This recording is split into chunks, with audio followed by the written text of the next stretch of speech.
Durante sua viagem por Angola, no fim de semana, o presidente Lula prometeu retomar os financiamentos brasileiros no país africano. Após a Lava Jato desvendar casos de corrupção, as operações de crédito com o país africano foi paralisada. No entanto, a manifestação do petista fez com que algumas das principais construtoras do país investigadas na operação pedissem a reabertura dos financiamentos no país. O valor pode chegar a 100 milhões de dólares, o equivalente a quase 500 milhões de reais. O ministro da Fazenda, Fernando Haddad, se reuniu na capital Luanda com executivos da Novonor, que é a antiga Odebrecht, também da Andrade Gutierrez e da Queiroz Galvão. No entanto, o discurso de Lula em Angola não foi bem aceito por parte dos africanos, que apontam certa responsabilidade do presidente brasileiro pela atual situação no país. Roberto Mota queria ouvi-lo. Os próprios africanos, os próprios angolanos questionam se seria uma boa o Brasil e o presidente Lula darem tanto apoio assim para esses financiamentos no país. As lembranças não são muito boas, né, Mota? Não, isso me lembra uma frase do ex-presidente americano, um dos maiores, Abraham Lincoln. Você pode enganar algumas pessoas o tempo inteiro, você pode enganar todas as pessoas por algum tempo, mas é impossível enganar todo mundo todo o tempo. Angola é uma ex-colônia portuguesa que foi arrasada pela Guerra Civil. Na Guerra Angolana, lutaram tropas cubanas com equipamento soviético. Depois, quando a guerra acabou, foi implantado em Angola um sistema econômico e político de caráter marxista, baseado nos princípios do socialismo científico, com planejamento central e partido único marxista-leninista.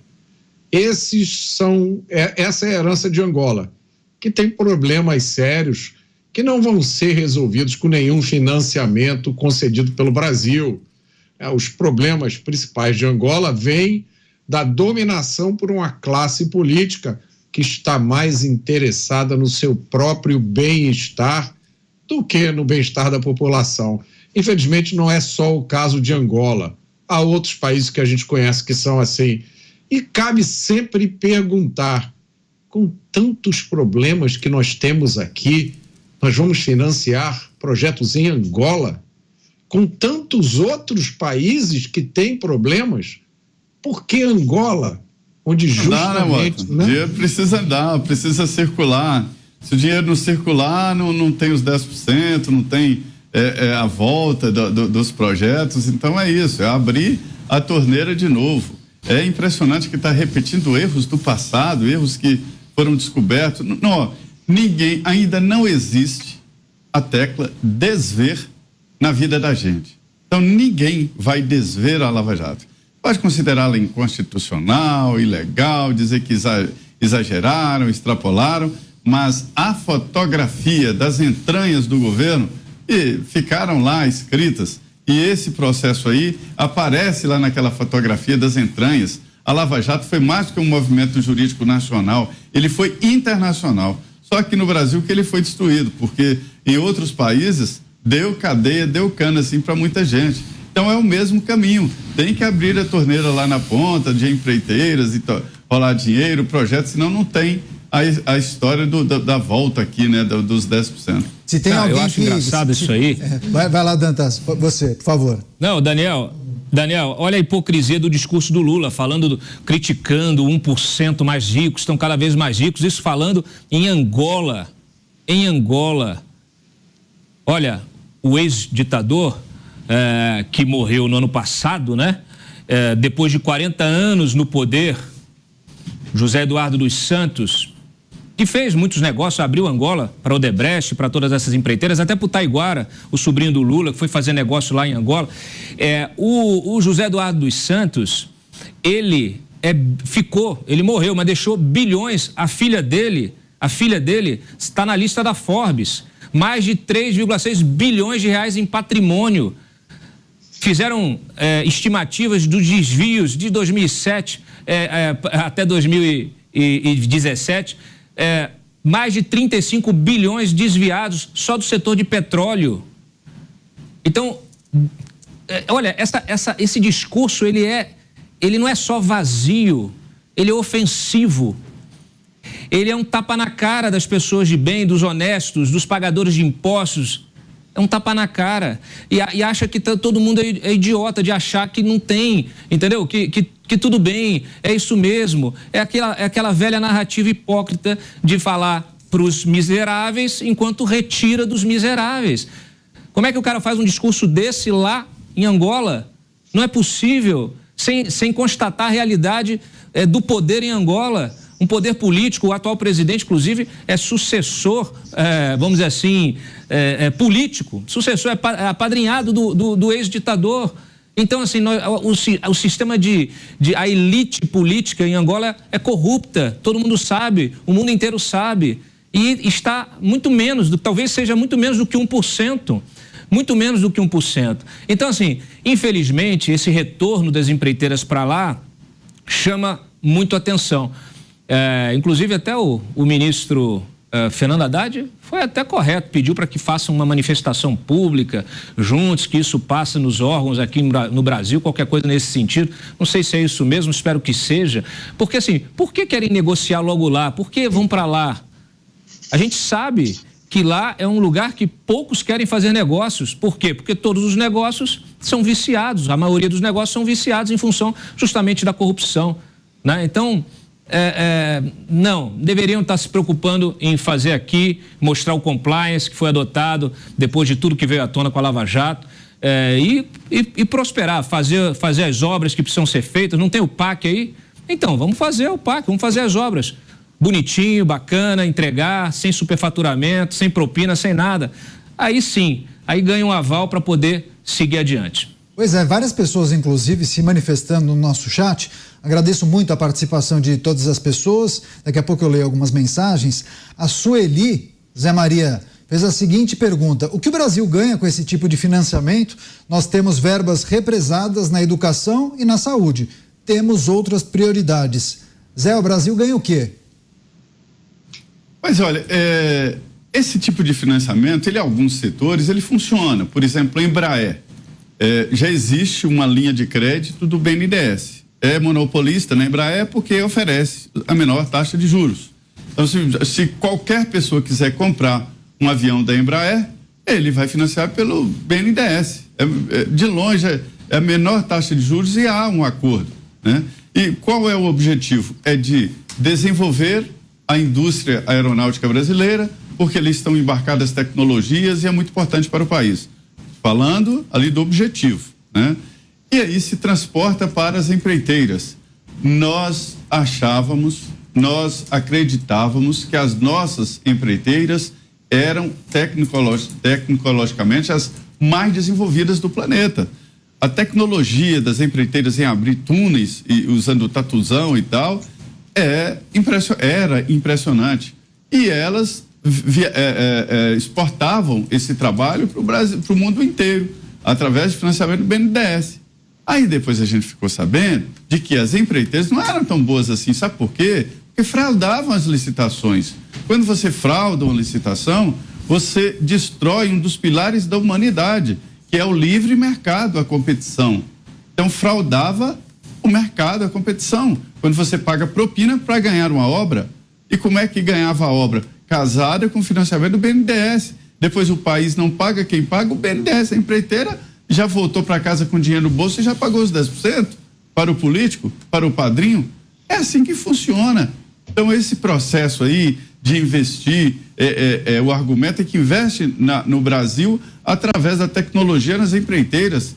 Mas não é assim. O dinheiro fica no bolso dos políticos e principalmente dessas empreiteiras.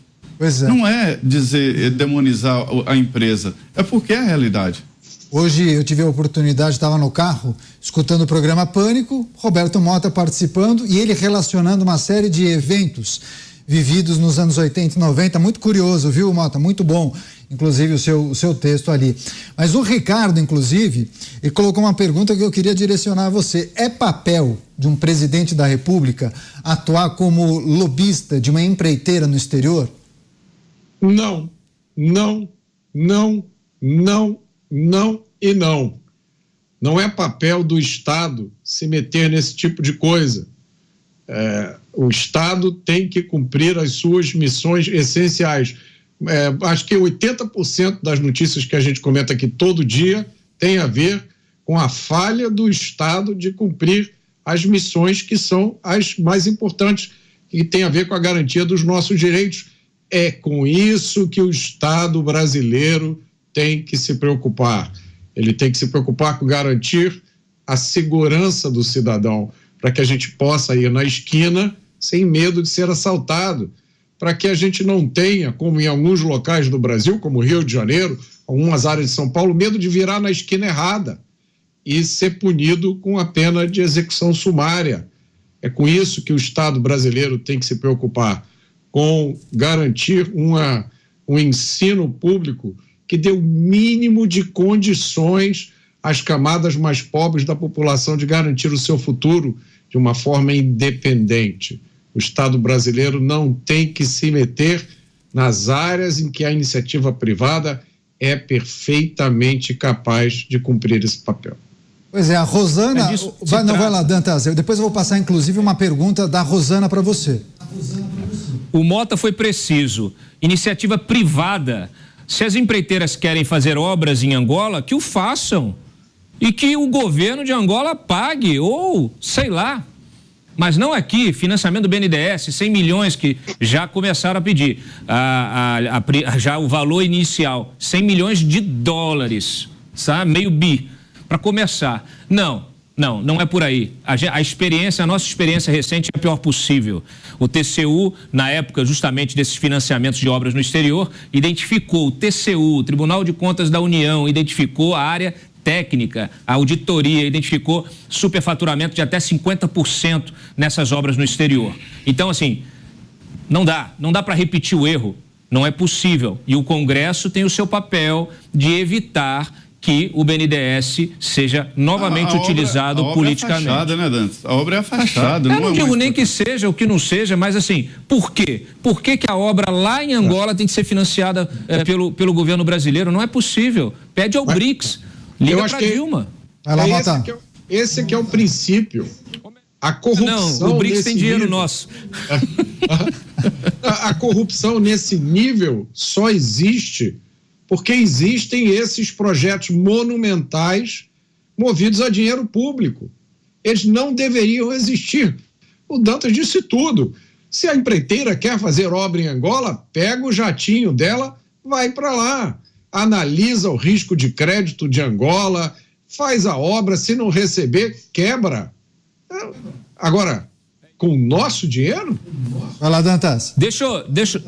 Eu estava procurando aqui exatamente a informação sobre o Haddad, que aí eu tenho que elogiar a postura do Haddad. Fez muito bem. Recebeu aí os empresários no hotel, né? Espero que tenha sido acompanhado de assessores, e disse o seguinte: orientou os empresários a manifestar os seus interesses e necessidades por meio de uma carta à sociedade, ao Executivo e ao Congresso. Para o ministro, cabe a eles pedir os recursos e indicar como vão fazer para adotar mecanismos de transparência e controle a fim de evitar novos escândalos de suborno e pagamento de propina, seja no Brasil, seja em Angola. Tá? Então, essa aqui é a informação, inclusive publicada pelo Estadão. Estou reproduzindo aqui a informação que foi passada pelo Haddad, a orientação passada pelo Haddad aos empresários. Está certo, é isso, né? Transparência, submete ao Congresso. Não é possível repetir os erros do passado. Essas empreiteiras, inclusive, todas elas hoje têm departamentos de compliance muito fortes. Então, é a hora de mostrar que estão prontas para continuar contratando e fazendo obras no país. Pois é. Agora, Zé Maria, já que o Dantas acabou de falar, a Rosana mandou um questionamento questionando e perguntando se negócios no exterior não podem gerar divisas. Isso não pode acabar sendo interessante para o país, e ela emenda: diante de tantos casos de corrupção no passado, naturalmente se referindo à Lava Jato, não temos atualmente mecanismos mais eficientes de fiscalização? Olha, nós entramos depois da Lava Jato numa situação nova. As empresas estão mesmo se cuidando de compliance, contratando profissionais exatamente para se cuidar. Isso porque viram que a situação não é tão tranquila e que dono de empresa vai para a cadeia, sim. Então, o compliance hoje deve ser levado em consideração, que é o cuidado em regras, não só sobre legalidade do projeto e da ação, mas também parecer legal. É preciso os dois, né? Pedro Simon foi um senador fantástico do Rio Grande do Sul, que tentou aqui várias vezes criar uma CPI dos empreiteiros. Seria a mão que paga a propina, a mão que suborna. O político vagabundo que é subornado, o servidor público ladrão que é um roubo e que é subornado, ele depende desse subornador, que é o empreiteiro. E Pedro Simon saiu do Senado sem nunca conseguir. Claro que não conseguia, porque essas empreiteiras tinham bancadas muito fortes, né? Então esse pessoal ficou surfando a ponto de essas empresas serem mais fortes na corrupção do que o próprio Congresso. Eu conversei com deputados aí que diziam o seguinte: antes da Lava Jato, chegavam no gabinete de quanto o senhor está precisando para a campanha. Ele olhava assim e assustava, e falavam de milhões com a facilidade, o deputado me falando, falavam de milhões, e alguns diziam: olha, meu nome apareceu lá, recebi 400 mil reais. Mentira, só recebi 200 mil, ou seja, 200 mil ficou no caminho. Quem levou a propina ficou com 200 mil, para se ter uma ideia de como o dinheiro corria fácil. Mas agora todos sabem da possibilidade de ir para a cadeia. E a história de Mota, houve um momento em que precisou do dinheiro público para fazer grandes empresas. Não havia como o setor privado construir uma rede ferroviária nacional, não havia dinheiro privado para fazer uma Usiminas, uma Petrobras, não havia. Hoje a coisa mudou. Houve aquele momento de se desenvolver e aplicar recursos públicos para alavancar o progresso. Hoje não tem, você pegar o orçamento, não tem dinheiro. É preciso aplicar o recurso privado. Esta é uma nova realidade. E essa ideia é uma ideia antiga de que exportar está exportando a corrupção, não é serviços. A ideia na fachada é essa. Nós vamos financiar uma empresa nacional através do BNDES, garante tecnologia, garante empregos aqui no Brasil, mas que nada, está exportando corrupção. Zé, o Lula não lançou o PAC agora de trilhão? Sim. Não tem não sei quantas mil obras para serem concluídas? Vai fazer obra em Angola? Em Angola? Me diz, me justifica. É preciso ter coerência no discurso. Essas empreiteiras, assim como todas as outras, não só as da Lava Jato, todas as outras, as empreiteiras hoje elas têm a chance de recontratar com o poder público, elas têm a chance de usar recursos privados em obras privadas, elas têm a chance de voltar a trabalhar e gerar emprego. E o próprio governo lançou um plano que diz que mas o maior plano de geração de emprego da história. O PAC tem dinheiro privado, aliás, a maior parte, 70% do PAC é dinheiro privado. Então, aí vai fazer obra em Angola? Me explica, papai.